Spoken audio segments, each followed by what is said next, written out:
સાવચેતી રાખવાની જરૂર છે. અતિવૃષ્ટિ થઈ શકે.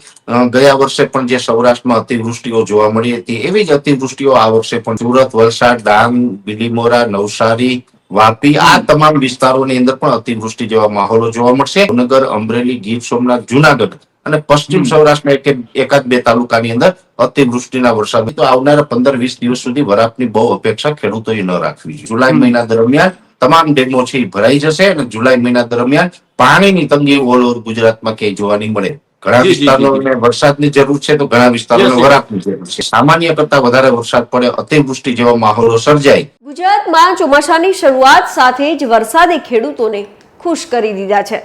સૌરાષ્ટ્ર, દક્ષિણ ગુજરાત સહિતના કેટલાક વિસ્તારોમાં 12 મેઘ ખાંગા જેવી સ્થિતિ છે. તો સામેલાધાર વરસાદને કારણે અનેક એવા ડેમો છે જે છલકાયા છે, પરંતુ હજુ ઘણા એવા વિસ્તારો છે જ્યાં ડેમો તળિયા ઝાટક છે. ત્યારે ખેડૂતોના મનમાં સવાલ થઈ રહ્યા છે કે નદી નાળા અને ડેમ છલકાય, પાણીની તંગી પૂરી થઈ જાય એવા વરસાદો ક્યારે થશે? નમસ્કાર, હું છું મમતા ગઢવી અને પરેશ ગોસ્વામી સાથે આગામી સમયમાં કેવા વરસાદ રહેશે અને ડેમો છલકાય એવા વરસાદ ક્યારે થશે તેના વિશે વાત કરવી છે. તે પહેલા આગામી 4 દિવસમાં ક્યાં ભારેથી અતિ ભારે વરસાદના મંડાણ છે તેના વિશે વાત કરીએ. વાત ગુજરાતી પર. બંગાળની ખાડીમાં રચાયેલી સિસ્ટમને કારણે નૈઋત્યનું ચોમાસું મજબૂત બન્યું છે, જેના કારણે બંગાળની ખાડીથી રાજસ્થાન સુધી ચોમાસા માટે અનુકૂળ હવામાન અને પરિસ્થિતિઓનું નિર્માણ થયું છે. ગુજરાતમાં ચોમાસું બેઠું છે ત્યારથી જ અનેક વિસ્તારોમાં ધોધમાર વરસાદ વરસી રહ્યો છે. મધ્યપ્રદેશનું સાયક્લોનિક સર્ક્યુલેશન કચ્છ ઉપરથી પસાર થશે, જેના કારણે સૌરાષ્ટ્રના અનેક જિલ્લામાં ભારે વરસાદ પડી શકે છે. તો આવનારા 24 કલાકમાં કેટલાક જિલ્લામાં અતિભારે અને કેટલાક વિસ્તારમાં ભારે વરસાદના મંડાણ છે.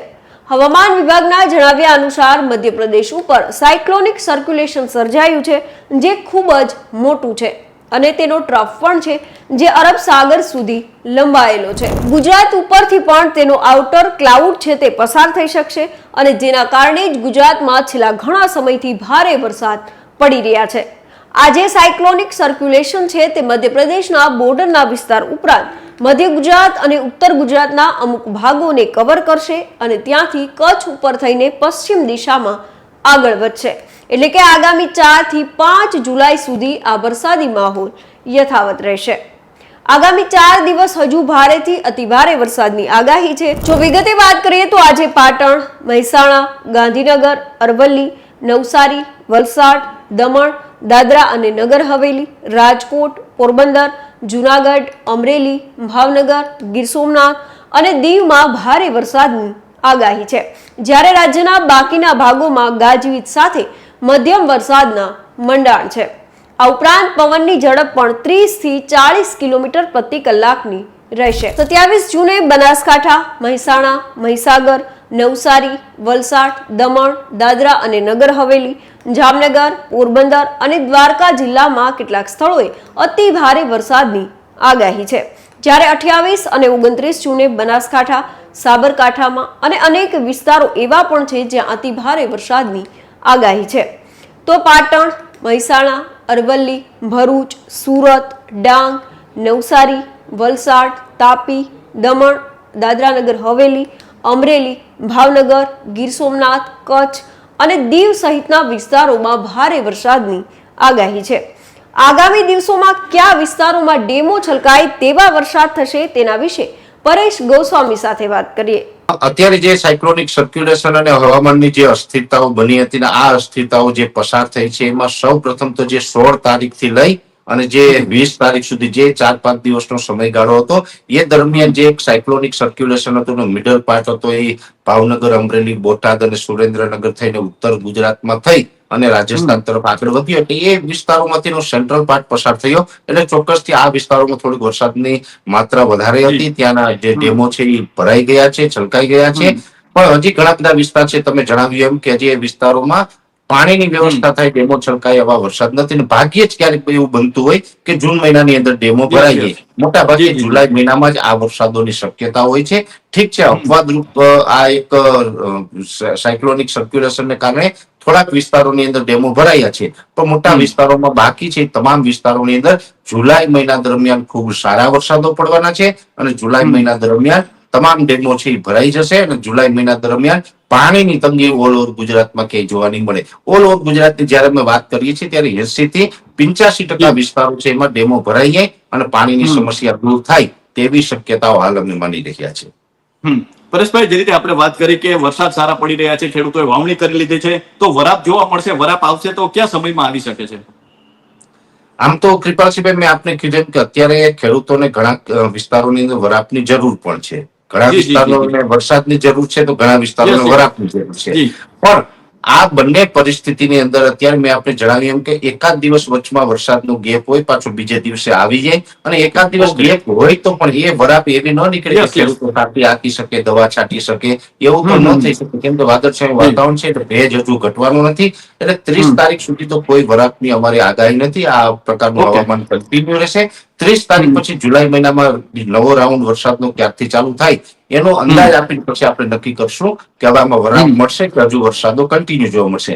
જો કે અત્યારે આમ જોવા જઈએ તો આવનારા 15-20 દિવસ સુધી વરાપની બહુ અપેક્ષા ખેડૂતોએ ન રાખવી જોઈએ. જૂન માસમાં જ આવા વરસાદ જોવા મળી રહ્યા છે, તો આ વખતે કયા એવા જિલ્લાઓ છે જ્યાં ખાસ કરીને સાવચેતી રાખવાની જરૂર રહેશે કે અથવા વધારે વરસાદ પડી શકે છે?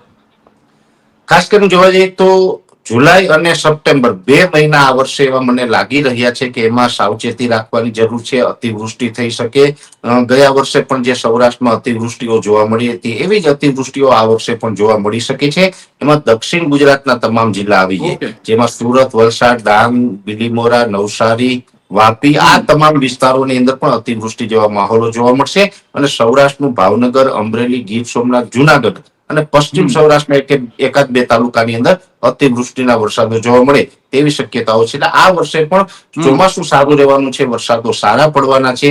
એટલે આપણે જે સામાન્ય કરતા વધારે વરસાદ પડે, અતિવૃષ્ટિ જેવા માહોલો સર્જાય એવી શક્યતાઓ ચાલુ વર્ષે પણ રહેલી છે. સામાન્ય રીતે આમ તો અતિવૃષ્ટિ થાય ખેડૂતના અથવા તો અન્ય કોઈ પણ વર્ગના હિતમાં નથી હોતી. એમાં અંતે દરેક નાગરિકોનું નુકસાન જતું હોય છે. આપણે તો દ્વારકાધીશને પ્રાર્થના કરીએ કે અતિવૃષ્ટિ ન થાય. છતાં પણ અત્યારે જે માહોલ જોવા મળી રહ્યો છે, જે પ્રમાણે હવામાનના જે પેરામીટરો સેટ થઈ રહ્યા છે, એ તો અત્યારે એવું સૂચવી રહ્યું છે કે અતિવૃષ્ટિ તો હજુ પણ આ વર્ષે, ચાલુ વર્ષે આપણે અતિવૃષ્ટિનો સામનો કરવો પડશે. જોકે કેટલાક વિસ્તારો એવા છે જ્યાં પહેલા વરસાદમાં ડેમો છલકાઈ ગયા છે. ભારે વરસાદને પગલે અમરેલી જિલ્લાના ધાતરવાડી અને સુરજવાડી, સુરેન્દ્રનગરના વાંસલ, લીંભોગાવો 1 અને સબુરી, જામનગર જિલ્લાના વાઘડિયા, કચ્છના કલાઘોલા, ભાવનગરના રોજકી તથા બગડ અને બોટાદ જિલ્લાના ભીમદાર એમ કુલ 10 જેટલા જળાશયો સંપૂર્ણ એટલે કે 100% ભરાયા છે, જેથી તેને હાઈ એલર્ટ જાહેર કરવામાં આવ્યું છે.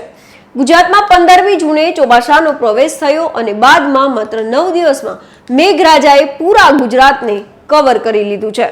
ગુજરાતમાં અત્યાર સુધીમાં 25% જેટલો વરસાદ વરસી ચૂક્યો છે. હવામાન વિભાગે આગામી 4 દિવસ રાજ્યમાં ભારેથી અતિ ભારે વરસાદની આગાહી કરી છે અને દરિયાકાંઠે 40 થી 50 કિલોમીટર પ્રતિ કલાકની ઝડપે પવન ફૂંકાવાની શક્યતા હોવાથી માછીમારોને દરિયો ન ખેડવા પણ સૂચના આપી છે. હવામાન વિભાગના ડેટા પ્રમાણે રાજ્યમાં છેલ્લા 24 કલાકમાં નર્મદાના નાંદોદ તાલુકામાં સૌથી વધુ 220 મીમી વરસાદ નોંધાયો છે. આ ઉપરાંત દાહોદમાં 192 મીમી, નર્મદાના તિલકવાડામાં 181 મીમી, જેતપુર પાવીમાં 177 મીમી, પંચમહાલમાં 173 મીમી અને વલસાડના ધરમપુરમાં 170 મીમી વરસાદ નોંધાયો છે. વાપીમાં 157 મીમી, બારડોલીમાં 151 મીમી, મોડાસામાં 139 મીમી, મોરવા હડફમાં 137 મીમી, વલસાડના પારડીમાં 136 મીમી, તાપીના સોનગઢમાં 130 મીમી, સુરતના મહુવામાં છેલ્લા 24 કલાકમાં 110 મીમી વરસાદ નોંધાયો છે. હવામાન વિભાગ મુજબ ગુજરાતમાં 25 જૂનની સવાર સુધીમાં એકંદરે 214 મીમી વરસાદ પડ્યો છે, જે સરેરાશ વરસાદના 24.25% થાય છે. ગુજરાતમાં 2022માં 122%, 2023માં 108% અને 2024માં 143% વરસાદ નોંધાયો હતો. ચાલુ સિઝનમાં 106 તાલુકામાં 126 થી 250 મીમી વરસાદ નોંધાયો છે. તો કચ્છમાં 21%, ઉત્તર ગુજરાતમાં 16%, પૂર્વ મધ્ય ગુજરાતમાં 26%, સૌરાષ્ટ્રમાં 26% અને દક્ષિણ ગુજરાતમાં 25% વરસાદ નોંધાયો છે. ભારે વરસાદના પગલે સુરત સહિત અનેક શહેરોમાં હજુ વરસાદી પાણી પણ નથી ઓસર્યા. ત્યારે હજુ આગામી 4 દિવસ ભારે વરસાદના મંડાણ હોવાથી લોકોએ સાવચેતી રાખવાની જરૂર છે. તો અત્યારે બસ આટલું જ. હવામાનને લઈને દરેક અપડેટ આપના સુધી પહોંચાડતા રહીશું અને મળતા રહીશું વાત ગુજરાતી પર.